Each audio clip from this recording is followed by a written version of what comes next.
Welcome to the Hooked on Sport Golf Podcast. Today we have a really special episode. It's our roundtable, all to do with women and females in golf. I'm joined by some absolutely South Australian legends. It's Anne-Marie Knight, a South Australian gem who's just achieved so much in the professional realm, and she's now coaching out of Grange Golf Club, as well as Sarah King, who had one of the most impressive amateur careers, turned professional, and is now running her own indoor clinic down on Port Road, as well as Sarah Chia, who came to golf a little bit later on in life, but has a brilliant perspective, having to get into golf later and then turning and bringing so much into golf through an administrative point of view.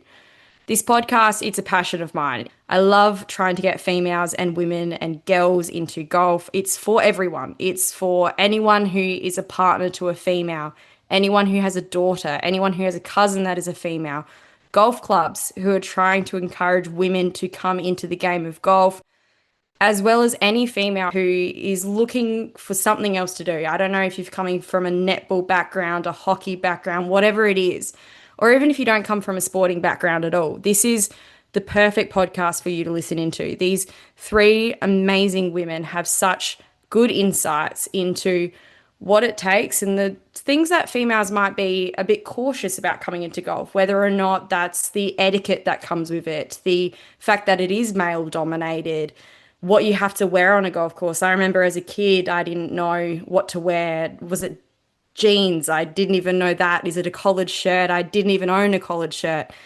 These females bring an excellent perspective into how they got into the game of golf and what brought them to it, but also what golf has given to them. And I think that's the most important thing is golf can give so much to females. It gives that social aspect of it, but it also gives that it's so difficult. I think we all know that who plays golf. It's such a difficult game. It's such a challenge. And I think women love the challenge. And this is something that they can go towards and fight towards. So I found this podcast just incredible. I learned so much personally.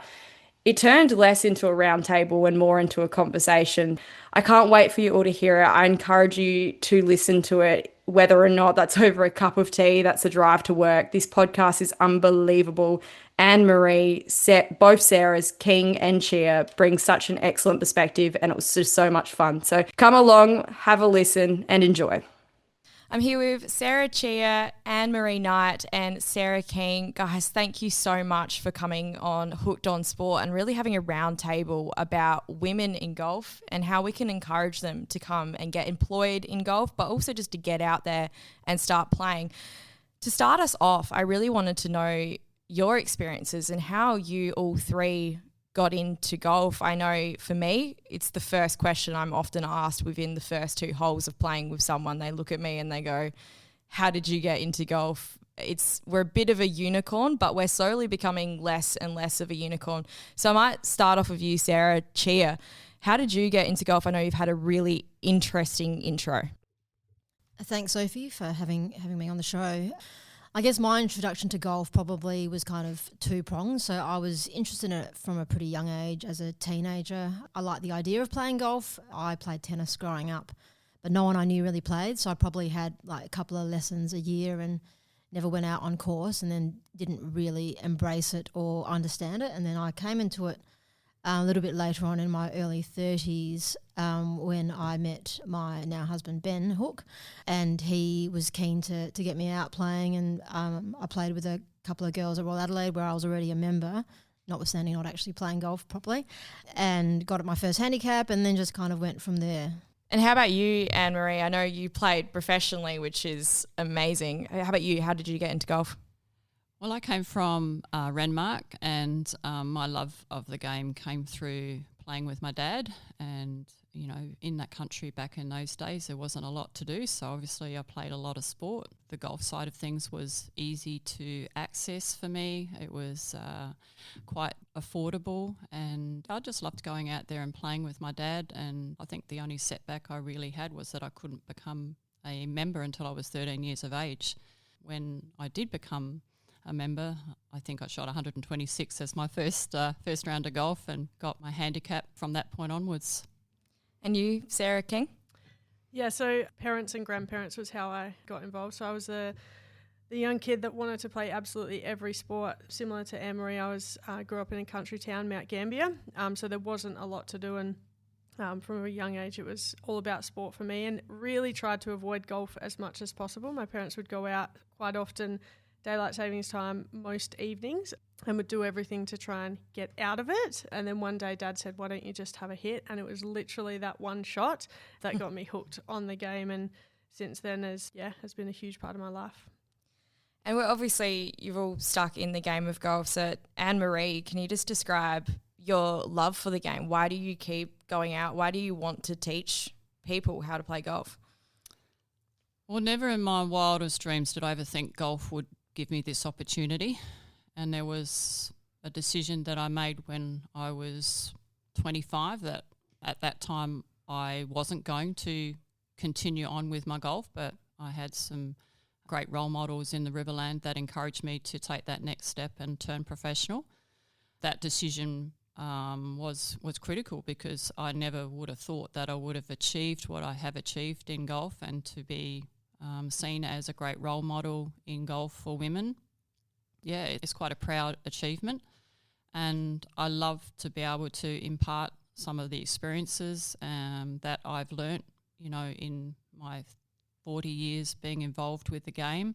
I think it has made a lot of changes over the years, and for me to be able to contribute in some ways to ensure that our golf continues to grow in a positive way, I'm just really proud that I can help golf move in the right direction. So did you move down to Adelaide from the Riverland, or did you play all your golf as a junior in the Riverland? When I first took up golf and got my handicap at Renmark, there were a lot of opportunities, believe it or not, in golf. And by the time I was 13, I was already moving down to Adelaide and playing some of the state events. And I think my first event was the South Australia versus Victorian country matches and the Audrey McLaren event. So I was very quickly noticed by a lot of the clubs in Adelaide when I started to play in some events, and they were always thinking, well, who is this country kid from Renmark that could hit the ball a long way, and was starting to beat a lot of the state players. And it took a while for me to be able to feel part of all of that, I suppose, being a country kid, and I was quite shy. When I was 21, I moved to Adelaide and I played my golf here in Adelaide, and then obviously I was travelling the world basically when I was 17 onwards. I was travelling all around the world with my golf, represented Australia on a number of events. And then when I was 25, I decided to turn professional, and I spent 13 years over in Europe and a couple of years over in America, and then I had my children, and that's where I decided to remove myself from playing professionally and got into teaching. And how about you, Sarah King? I know you also played professionally, which is incredible. How have you carried on the love for the game? Yeah, I think my love for the game has definitely evolved over time. Pretty much when I picked up that golf club for the first time, I knew that was what I wanted to do. Growing up in a country town, essentially playing golf with a lot older people, and it wasn't something, even my friends at school probably couldn't really understand why I was playing the sport. I just loved it from a young age, and playing professionally was all I wanted to do. I didn't really see any other career options, even though winding the clock back, the likes of Anne-Marie and Fiona Pike were coaches of teams and state teams that I was involved in, but still didn't, I guess, even think of it as a career option. And then I guess it wasn't until I finished up playing, and I played one full season in Europe and a few in Australia. For me, that I knew I couldn't continue it, more so from a financial perspective, but also I probably wasn't good enough and had played my best golf just to get there. And then, sort of got to that age of 27, and I'm like, I have nothing else behind me except for playing golf. What am I going to do? And it was sort of suggested to me from my coach at the time, Gareth Jones, that why don't you consider coaching? And it was at that point that I even thought about it and hadn't thought about it in the past, and sort of straight up said, no, I don't think I'd be very good at it and have no interest in it. I guess that seed was planted and began a role at Glenelg, just essentially working in the pro shop, and I was also working at the driving range at West Beach. And then I got involved in some junior clinics, and that literally just straight away sparked a little fire in my belly, I think, and thought, well, I can continue a career in this sport.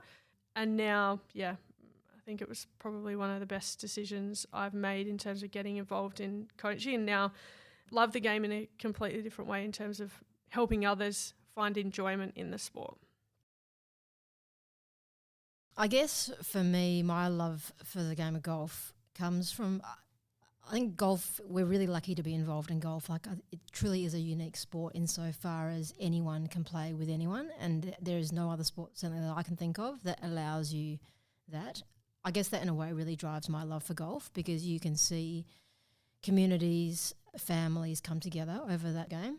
You know, there's no other kind of sport where you go out there as a 15-year-old kid and you can play with a 100-year-old person and you're genuinely having a good round together where you're both competing with each other just due to the handicap system.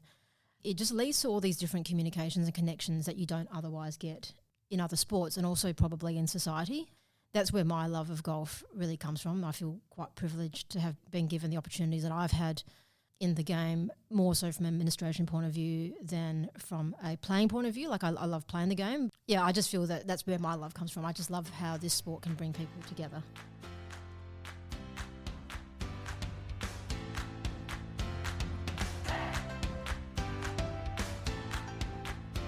I mean, I think we have to speak about it, the stereotype of golf and women in golf. I mean, it's pretty unusual. I know from my perspective, a lot of my friends just couldn't believe that I was playing golf. They were into netball, hockey, basically any other sport. They always looked at it as a bit of an old man sport. And I mean, it was kind of true. Whenever I used to play, I was playing with often older gentlemen or older women, which I have loved and enjoyed. And I think from my perspective, I'm a member at Royal Adelaide as well, and the community's given me so much and I've met so many different people.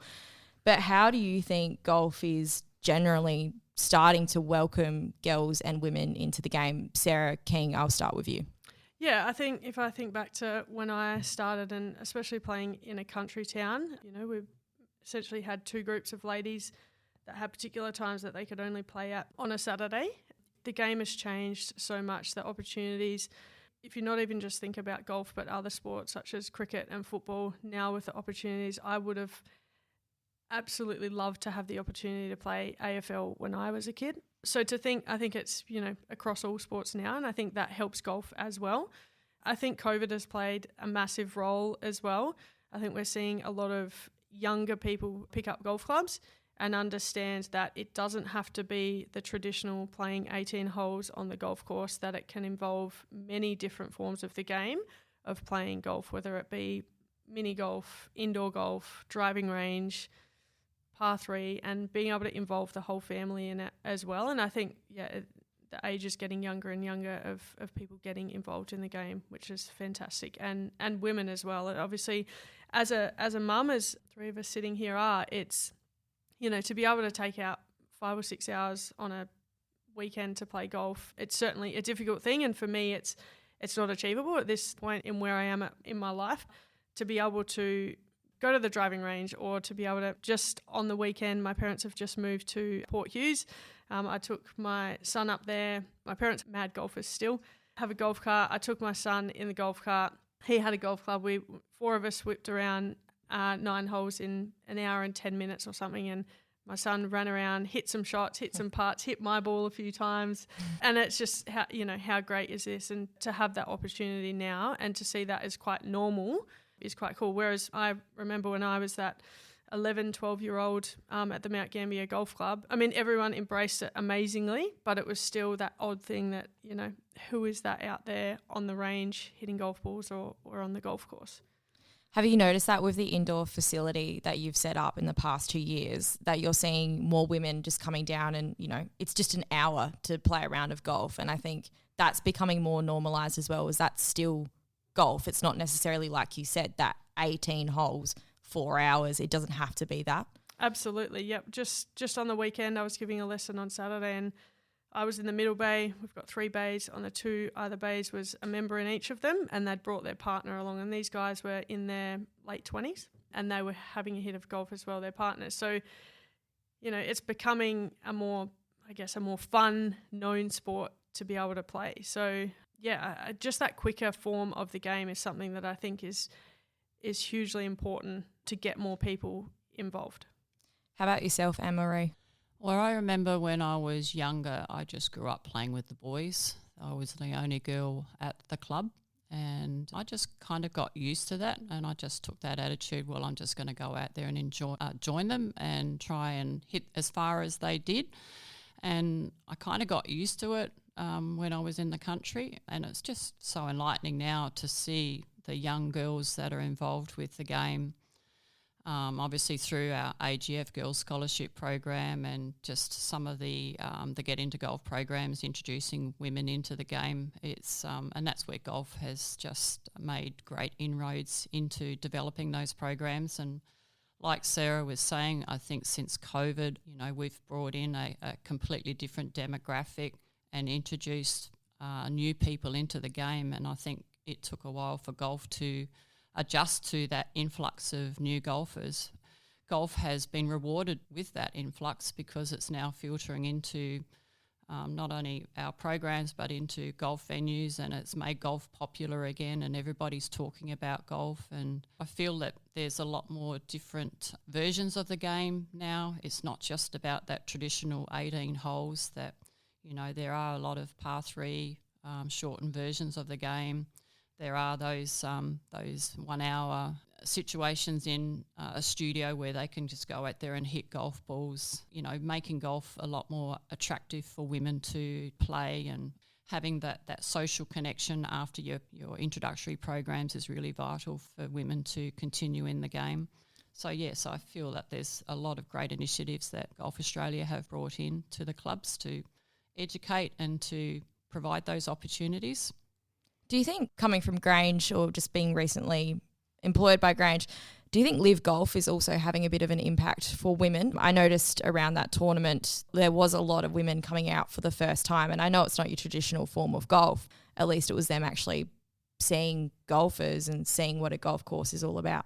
Yeah, I think, well, when I first saw Live, for me, my first impressions was that it was quite blokey. Mm-hmm. But I think they've really improved that whole image and have included more women and inclusiveness when it comes to families. And I think, yes, they do see it as an affordable and a game for their children and for them to partake in. How about yourself, Sarah Chia? I know you've been part of Royal Adelaide committees, and there's been a lot of decisions about growing the game for women in particular, and there's been a lot of changes at Royal Adelaide in the past 10 years with women moving from being associates to actually being full members.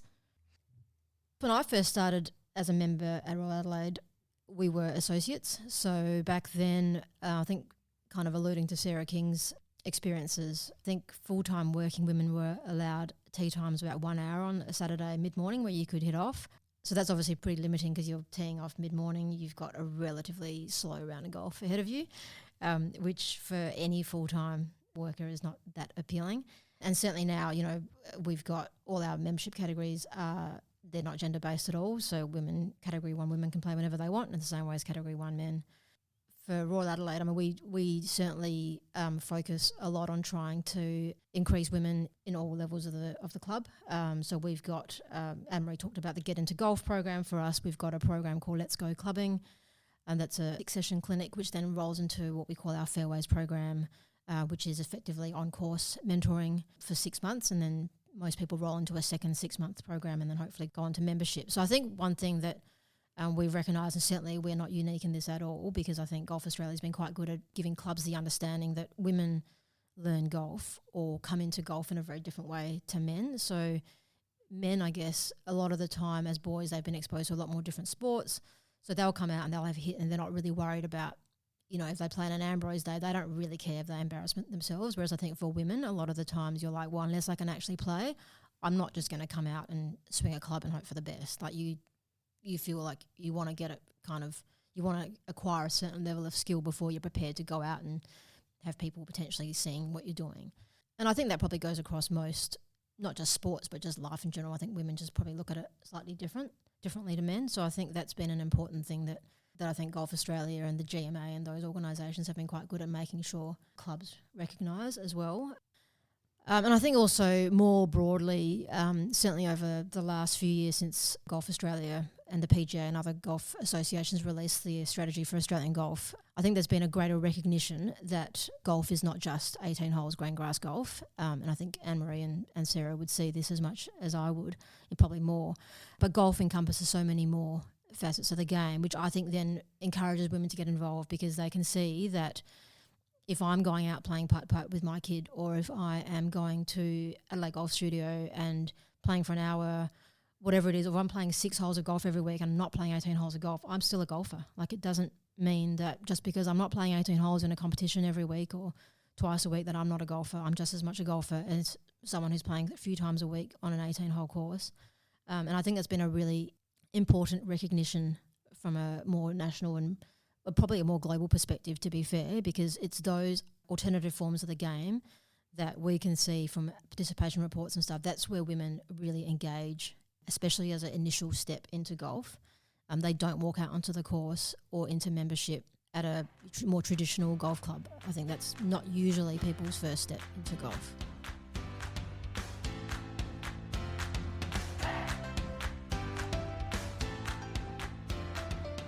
The RNA has just released a charter for women in golf, which is about breaking down some of those stereotypical barriers and creating a more inclusive environment, not necessarily just for women actually, but this one is aimed at women.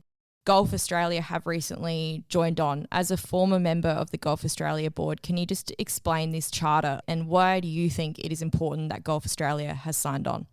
Traditionally, the RNA and Golf Australia have had a very strong relationship, and certainly in the golf development sphere across many levels, I think they've had a really strong relationship. I think the charter is important, probably more from the view of clubs that are signing up to the charter. Those of us who've read the charter know it's quite a broad document, like a broad statement of principles, which it doesn't specify exactly what every club has to do, which I think is actually really important, because all of us know in clubland that no club is the same as another club. You know, you've obviously got tier 1 kind of golf clubs, and then you've got varying tiers down to much smaller country clubs, and every club is going to be run slightly differently. The memberships are obviously going to be different, and the nuances that go into every club are slightly different. So I think it's important that the charter allows clubs to become signatories to it without specifying this is what a club has to do to essentially be making themselves more inclusive to women, because that's not the same for every single club. Even if you looked at the sandbelt clubs in Victoria, they would not be doing all the same things in order to bring women on board. And certainly amongst the 4 tier 1 clubs in South Australia, we couldn't do exactly the same thing because we're not the same club. So I think that the charter is important in allowing clubs the flexibility to do what's right for them and their membership in order to bring women, but it's also important in keeping that strategy of introducing and keeping women and girls in golf front of mind, because I think it's really easy to kind of get to a point and go, oh, we're doing that really well, and then just forgetting about it. But you have to keep on having that as kind of your focus in some form, and making people responsible for that within the club environment to keep that growth going. All right, well, leading into what Sarah Chia said about it being quite a broad charter, Anne-Marie, how do you think it is relevant for clubs to sign up, particularly clubs who were maybe already having those kind of pathways for women? Do you still think it's relevant for them to sign up to the charter? Oh, I think absolutely. When you have that framework, I think it gives the clubs the opportunity to be able to decide what's best for them. Even in my role as Director of Golf, to be a female in that role, and that's who they had wanted. They wanted a female that was experienced in game development, just shows where the club is at in terms of where they want to see their future. I've just had experiences with Sarah Douglas Norris and what she has done with the chip and sip programs that we have at Grange, to witness with our chip and sip celebrations that we had 80 women in a room who were just celebrating their golfing journeys for the year, and they were just all new and excited and wanting to play more golf. And I think it was really, really important to create that inclusive and friendly environment for them to be able to feel comfortable in a tier 1 club environment. And with what Sarah's done with the WhatsApp and connecting all of these women so that they want to go out and play golf, that they have a friend to play golf, because a lot of people who come into these programs might only just have themselves and they don't know anyone else who plays golf. through our WhatsApp group, they can connect with all of the women that have been involved with our programs for the 12 months, and they are communicating to the group as to where they want to play a round of golf. We do have a 3-month trial membership at Grange, and we do have some mentors that are part of our women's committee, and they will come and assist those girls to learn how to manage themselves around the golf course. And this is an ongoing thing for their 3 months before they decide whether to join. But it's a very soft sell. I think you can't push these women into a full club membership straight away. I think they will find that quite intimidating, and it's probably not really realistic. I always say that, you know, when someone is introduced to the game, it will take you 12 months to even get your head around the game. So I think they need to have that opportunity to go back into the chip and sit programs, which they do have, where they can just go through the whole program again before they decide where their next steps are. But yeah, I think it's really important that, well, after all of our programs, we do come into the clubhouse and they feel like they are part of the membership base. We will sit down and have a champagne, and there's cheese and biscuits, and we will sit there and talk about just some of the words that are used in golf so they understand what a slice mean, what does a draw mean, some of the very small rules that are involved with golf and how they do get a handicap, and what does a par mean, what does a birdie mean. So we sort of slowly educate them what the game entails, and we just sit there and just talk about golf. They're thinking about when they want to go out and play next with their families and who they want to, where they want to go, and I think that's just great to start those conversations. I believe that the social aspect is huge for women and girls in the sport. If I think back to, well, just essentially now, most of my closest friends are still girls that I played junior golf with. Probably my 5 closest friends we've played golf together. We're off doing different things. I'm probably the only one still within the game. My role at Glenelg Golf Club a few years ago, and I was the head teaching pro there for a few years, and a huge part of my interest and something that we're really focused on was the women's tri-golf program, which they continue to do a tremendous job of.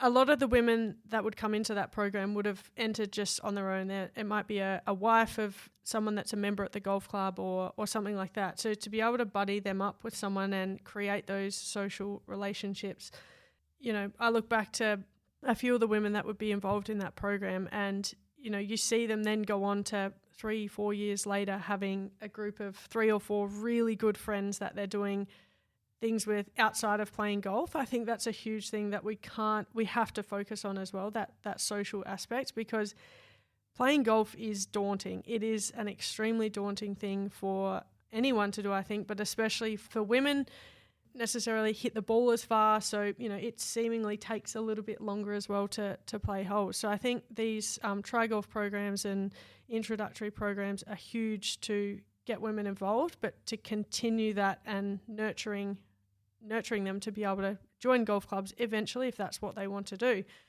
I know personally when I was doing the women's tri-golf programs at Glenelg, I used to sort of almost open with, you know, this is a 3-year apprenticeship you're about to embark on.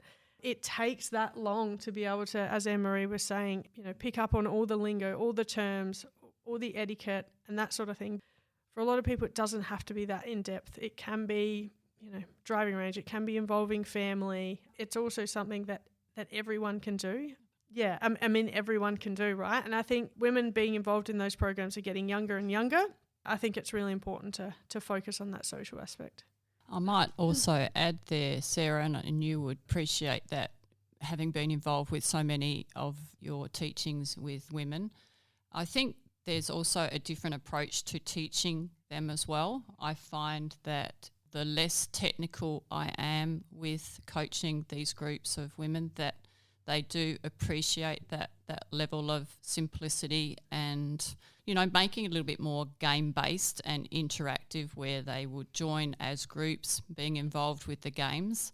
And I think that is really important for anyone that wants to take part in those programs, that they do apply a less technical approach. And I think on that, like, no matter what, I think women enjoy being coached by another woman. I think it's relatable. It tends to make them feel a little bit more comfortable. Well, I think we have that care factor. I think the care factor is huge. Yeah, absolutely. Sure. And I find that, we're just very supportive in their journeys, and, we want that feedback, and we always show an interest in how they're achieving, and we celebrate their achievements. And I think it's important, and that's why I'm doing what I'm doing, because I love to see that, for them just to hit one good shot out of the middle and going down the fairway, for that makes me feel like that I've done my job in the industry, and I love to be part of that.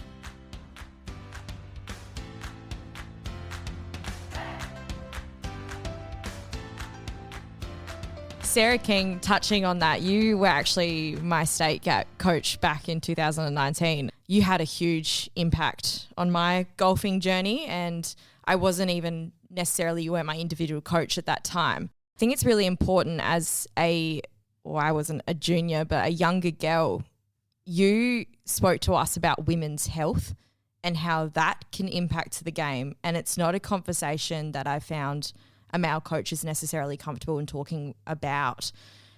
So I think, like you touched on, female coaches are really important in this industry because they have a way to approach that kind of bit of a taboo subject. What's your point of view in that? Like, how can you get young girls to start talking about those conversations as well? Yeah, I think it's huge. And I think I'm personally involved with the Tier 4 program with Golf Australia, and I think they are getting better and better at it. I actually got an email from the PGA last week about a seminar they're doing on the menstrual cycle. Okay, so getting professionals, PGA members, male and female, to go along to that and understand. And Adrian Wickstein, who is the high performance manager here in South Australia, quickly sent out an email to all of us coaches to say, guys, get onto this. Like, you need to go to it. I've been to many of these. I learn a lot from that to then being able to coach these girls. So I think it's a massive part of it. And I think whether it's a male coach or a female coach, we need to be addressing and understanding what role that's playing and how these, especially the young girls, how that then plays into their performances or how they're feeling on certain weeks, but really addressing that. We're talking about girls. Sarah, Chia, I'll throw this question to you. How do you think clubs are trying to support younger girls, like juniors coming in, and what kind of age do you think some girls should start looking at the game of golf? From a golf club perspective, or certainly my perspective at a golf club, I think women of a certain age are probably a bit more comfortable getting into golf because they've got peers who are playing golf for whatever reason, whether it's, their husbands play or whatever else. I think there's still a bit to do in terms of girls coming into golf. Now, especially as Sarah King alluded to, there are more options in terms of sports for girls to play. Like, I would have loved if I could have played cricket when I was growing up, but that was definitely not an opportunity afforded to me. I think in terms of getting girls into golf, though, one of the things that I think seems to work quite well is that girls probably prefer to learn with other girls. They don't necessarily want to learn with boys. If a girl's starting golf, say at 12 years old, she probably feels potentially, if she's playing with boys who are of the same age, that she potentially is coming from a bit of a step back anyway and putting her on the back foot. So I think having girls learn together, I think, is great. I think that's really important. I think also kind of gamifying a little bit helps with learning, because potentially girls don't naturally find the games in practice the same way boys do. Like, you sometimes I watch the kids practicing or training, whether they're pennant kind of players or not quite up to that standard, and the boys seem to naturally find funny games that they'll play, whereas the girls tend to have their drills that they're doing. And I think it might kind of keep them in the sport for a bit longer if they can see those games as part of it and not look at golf so much as I'm trying to improve to a certain level. I'm just going out there to have fun. From my point of view, getting anyone into the club is not about trying to get them to a certain standard. It's about getting them playing golf for life. That's what I think is so critical, and that's where I think golf can have such an amazing impact on a club culture, but also on society generally.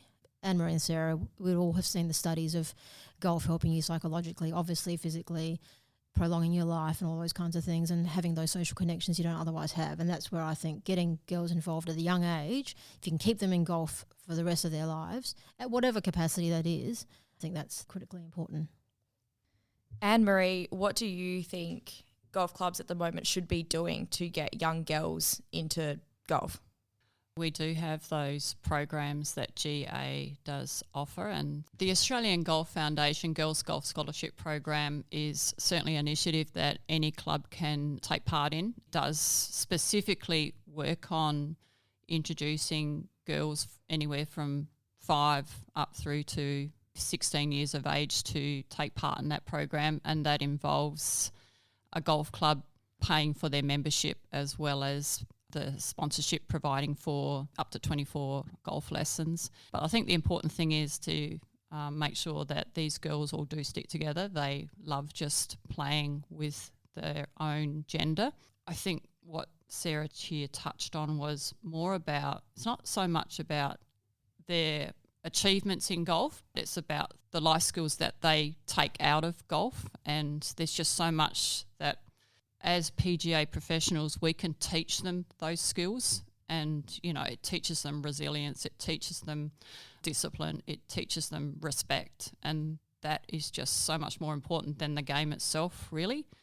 I think one of the biggest challenges that we have, and I think it's the same with a lot of sports, that they do hit an age of 14, 15 where there is a huge dropout with girls in general because of other interests.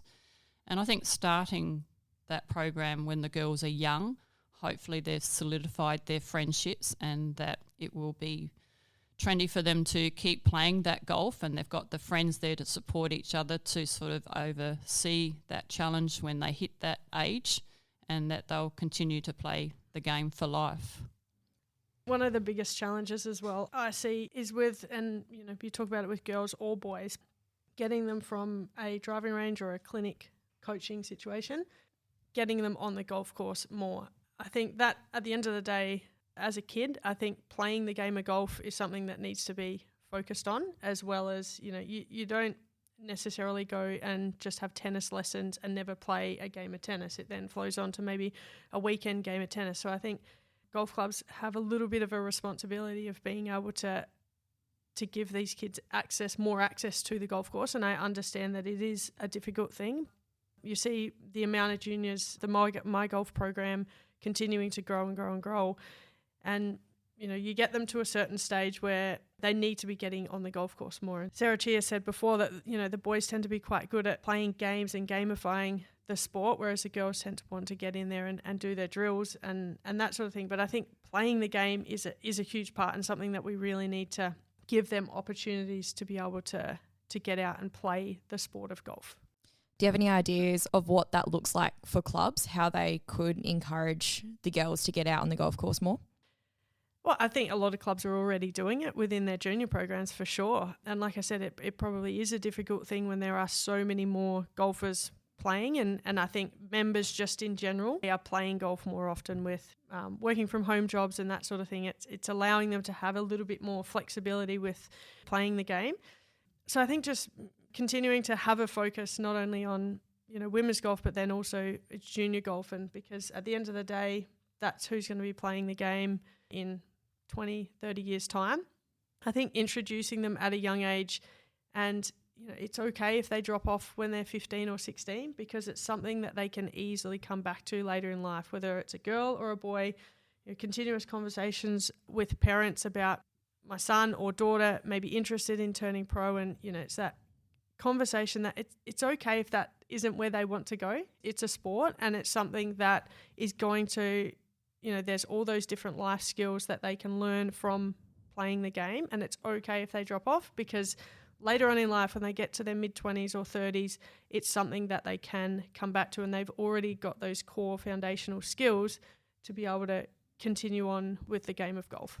Yeah, it's a sport you can play for life, and like you said, Anne-Marie, and I think you've all actually really touched on it, if they have already a group of friends as well, hopefully they stay friends outside of the game of golf, which means when they come back to it later on in life, those friends are still there for them to join in and keep going. From an indoor facility point of view, there's lots of games you can play on TrackMan. Do you think that's encouraged girls as well, because there's more like short forms of games and match play kind of situations, or, you know, going for pins that they can go for? Absolutely. And I think it's something that is continuing to grow. I see huge potential in it for everyone, young people, but then also women. I think talking about before about the sport being very daunting, to be able to get out onto the golf course and play takes a long time, especially when you're learning to be able to play golf. Whereas in an indoor situation, you can set up a par 3 course or you can set up 9 holes and play that. Obviously, it's a much quicker format of the game, but they're still learning those skills to be able to then take out onto the course. At least with the software that I use at my studio, there's so many different ways that they can practice, and it's not just the traditional standing on the driving range and hitting golf balls. Actually creating a fun environment. We have, I think we've got sort of 10 games within the software. It's exactly a games situation that when we run junior clinics there, that, we get the kids involved with that. I know my nieces and nephews love going into the studio, and they don't necessarily play golf outside. They love coming to my facility and being able to play some of those games and hitting and sort of blowing up cars and 10-pin bowling and that sort of thing. And I think it just creates, golf can be fun. And I think we really need to focus on that as well, is that for these kids, it has to be fun. If it's fun, they will continue to play for life. If it's not fun and it is very, we have to get better at this skill, then, that's probably when they start to drop off. So, and for some children, some girls, that's going to look very different. I know personally for myself growing up, I was okay to be on my own and practicing, and no matter what, and no one was going to take that love or fun away from the game for me. But for other kids, you have to make it fun. You have to include games to be able to keep them in the sport. I think Patrick Harrington had like a quote about time in this situation. I think it was his son, not forcing them out there for, exuberant amount of time, but actually letting them find their love for their game in their own way. Anne-Marie, what do you think golf can learn from other sports in terms of getting girls into the game? All sports can learn from everybody. I think it's important that we stay in touch with what other sports are doing, because we're all setting a benchmark for a standard in golf and trying to improve girls' participation rates and their involvement in golf clubs. So I think we all have to take notice of what other sports are doing for us to continue to maintain that high level of expectation and goal seeking in terms of improving the girls in golf clubs. We've obviously been speaking about girls getting into golf and maybe having a break for it, but how about women looking at getting into the industry? How do you think we can encourage women to look at golf as a career? There's so many different avenues. I'll put this question to you, Anne-Marie. Certainly when I was playing, the only aspiration was, or the only direction that I had was that I wanted to play for a living. There weren't any other opportunities besides that. So there's an incredible amount of pressure on you to perform as a player out on the professional scene. Nowadays, I think it's educating those young girls and women that do take up golf and become quite good at it, that there are avenues in other ways besides playing. And so, by doing the membership pathways within the PGA, you can look at golf management, you could look at being a golf professional who teaches, you could look at a golf director in a pro shop. So there are so many different pathways that can come through playing golf at a good level. Anne-Marie makes some really good points there, because I think the PGA and Golf Australia have done a lot of work in making those pathways more accessible to women, certainly on the coaching / playing front as well, making that a much more accessible pathway program. And certainly my experiences are, the other organisations in golf, whether it's the Superintendents Association, Golf Management Australia, trying to find opportunities that women can come in at a apprentice type level and move up through the ranks.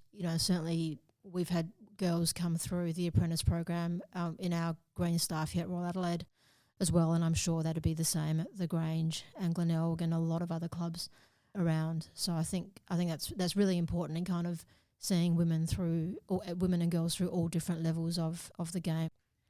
And how about you, Sarah King? I know you said that when you were playing, you didn't even really think about there even being a career opportunity for you. Do you think it was the community that really helped you reach that potential, or do you think it's a bit more now there's pathways that lead you there? There's certainly more pathways now for sure. I think I mentioned before that at the time when I was playing in state teams, the likes of Anne-Marie and Fiona Pike were coaches of those teams. So it wasn't as if there wasn't females around. It probably was just I didn't recognise, and it wasn't a focus point that was a pathway. I think just the more women involved in roles within the sport and the industry, it's almost, you don't have to tell them that this is what is happening, but you can see, okay? So we can see that there are more women coaching. We can see that there are more women being involved in different ways within the industry. And I think what Sarah Chia has just said about the PGA and Golf Australia creating amazing opportunities and making it a real focus point, I think it's just going to continue to grow and grow. And it doesn't have to be from a playing perspective. It can be many, many different ways to then help more women and more girls. The RNA recently have like a scholarship program to go to St. Andrews and spend like 2 weeks at St. Andrews, which is just incredible. So there's definitely more pathways and more funding going into it as well, which I think is huge. Just to wrap it up, and thank you so much for your time. This has been so informative and so incredible to speak to all of you. Where do you see the future of golf for women heading? I'll start with Anne-Marie.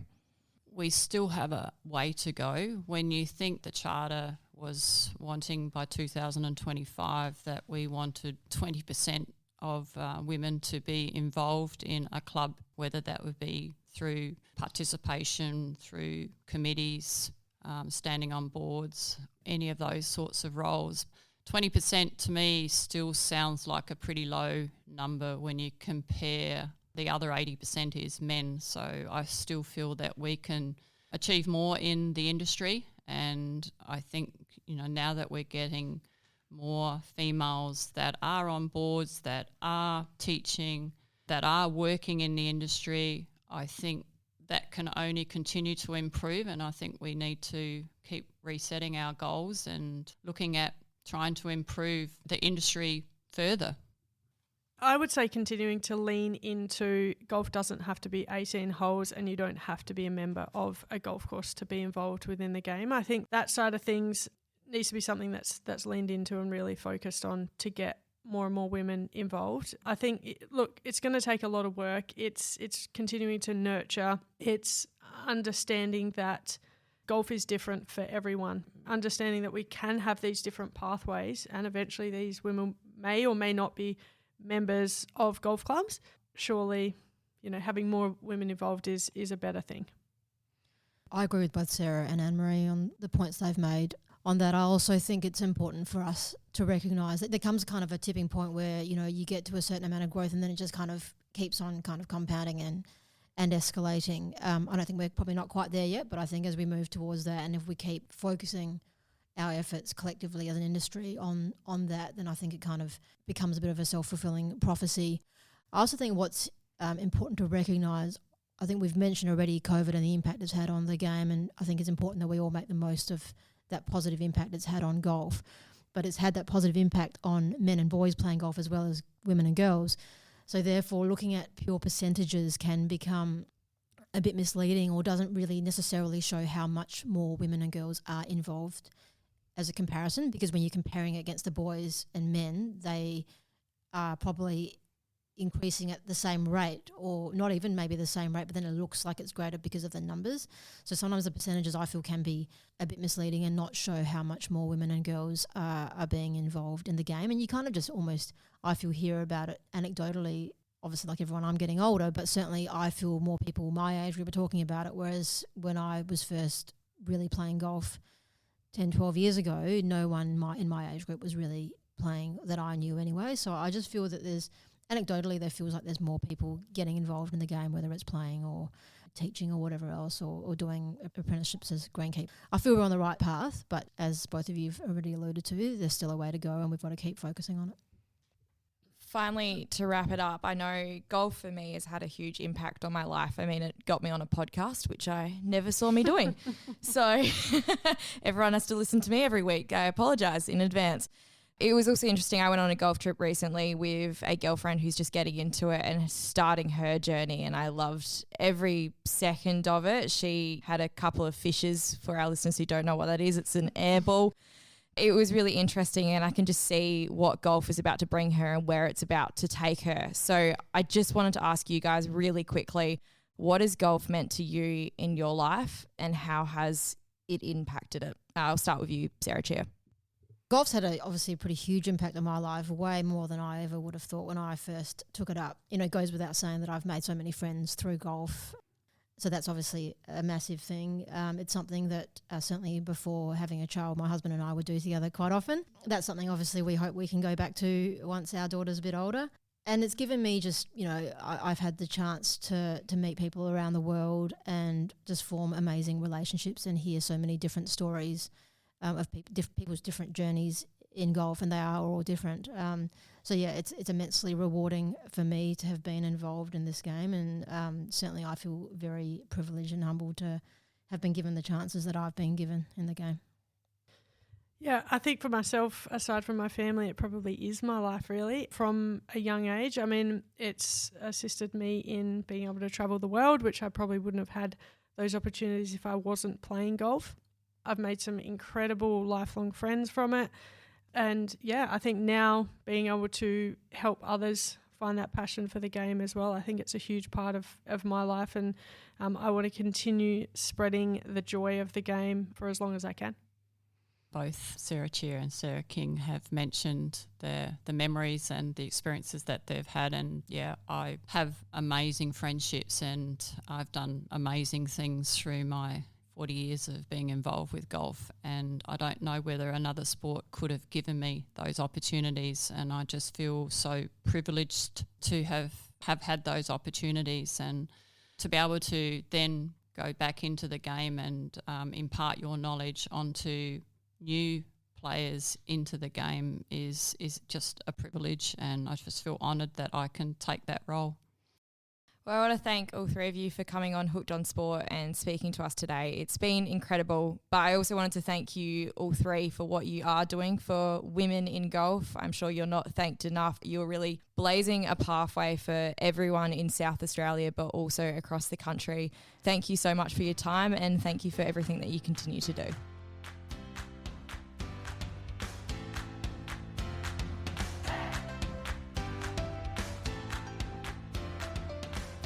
Thanks for coming along for that ride. I hope you got as much as I did out of having that conversation with Anne-Marie, Sarah King and Sarah Chia. If you want to find out more though, the resources that they all referenced and even more are linked in our show notes. They're also on our website. If you want to get in touch with us as well, follow us on Hooked on Sport on our Instagram page or go onto our website. Send us an email. We always love hearing from our listeners. And trust me, if you want some more tips on how to get yourself as a female, if you are a female into golf, or to get anyone that you know who might be wanting to get into golf, send us a message. I'd love to respond. I know Ben Hook has a daughter that is desperately trying to get into golf, so I'm sure he's got a lot from this as well. Look, love to hear from you. Thank you so much for coming onto this journey. Hope to do something more like this in the future. Thank you so much and enjoy the rest of your day.